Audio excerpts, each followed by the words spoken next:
الفيديو ده هجاوب فيه على سؤالين. أول حاجة، السخان الغاز يتحط في الحمام ولا في المطبخ؟ الأفضل في المطبخ. اشمعنى؟ في الحمام أول حاجة أنت عندك المساحة بتبقى بالتأكيد في أغلب الأحيان أضيق من المطبخ. تقولي يعني هو الحبة دول ياخدوا من مساحة الحمام؟ ياخدوا من مساحة الحمام، لأن هما نسبة من المساحة. دي أول حاجة.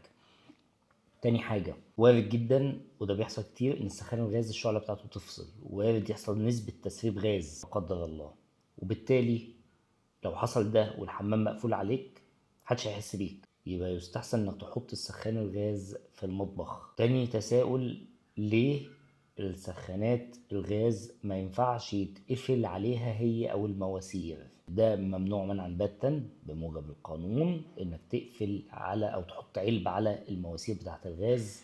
ويفضل دايما وانت بتأسس هتحط السخان فين او كلام من ده من البداية تجيب الناس بتاعت الغاز تعمل معاينة وتتفق معاه على مكان يكون افضل مكان ليك، لانك ما ينفعش ان انت تغطي عليه. طيب ليه ما ينفعش اصلا ان احنا نغطي عليه؟ وده اللي فيه ناس كتير مش فاهماه. ما ينفعش تغطي على المواسير او السخان الغاز، لان لو لا قدر الله حصل تسريب، التسريب هيعمل ايه؟ اول حاجه التسريب بيعمل حاجه اسمها عمليه احلال. اي غاز بيدخل في مكان فيه اصلا غاز قبله بيبدا الغاز يدفع الجديد، يدفع الغاز القديم لحد ما يملى مكانه. وده اللي هيحصل بالظبط. العلبه اللي انت مغطي بيها دي لو حصل لا قدر الله تسريب جوه داخلي جوه المواسير او جوه العلبه، ما بين العلبه والمواسير او الجزئيه دي تحديدا، هيبدا طبعا الهواء اللي جوه العلبه تعمل كفر بقى على المواسير عشان الشكل طبعا يعني. يبدا الهواء اللي جوه العلبه يخرج ويملى مكانه جوه الغاز.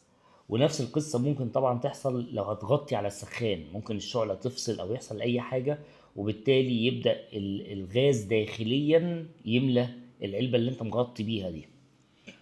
وبعد كده لا قدر الله بقى ممكن انت تيجي تشغل الميه، فطبعا الشعله هتشتغل وعندك المكان ده محمل بغاز بكميه رهيبه. وغالبا كمان في اغلب الاحيان انت مش هتشم ريحه الغاز لان مقفول عليها، فبالتالي مش هتعرف ان في تسريب وتحصل بعدها كارثه. اذا من الضروري جدا الالتزام بالقوانين حتى لو انت مش فاهم اصل القانون ايه او اتعمل ليه. فالمعلومه دي مهمه. ممنوع منعا باتا بموجب القانون او بموجب المنطق ان انت تقفل على السخانات الغاز بتاعتك او على المواسير. طبعا مواسير الغاز طبعا الموضوع ده انا عارف ان هو بيبقى بايخ وغلس وبيضايقنا احنا شخصيا كمصممين، ولكن ده شر لابد منه.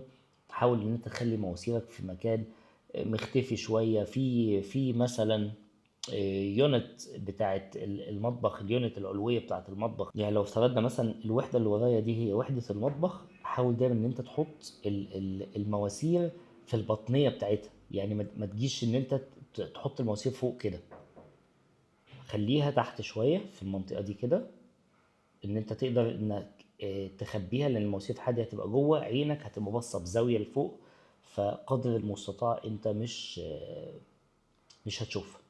يعني دي واحدة من الحلول اللي ممكن انت تستخدمها بحيث انك تداري شوية على شكل المواسير، علشان ما يبقاش الموضوع شكله مش حلو. ودايما قرب الوحدة بتاعت السخان جنب المنطقة دي، علشان ما تقعدش تمشي بقى دايما ما يدور. ده غير ان ده كمان بيكلف معاك مواسير، لان المواسير بتجيلك تتحسب عليك بالمتر يعني.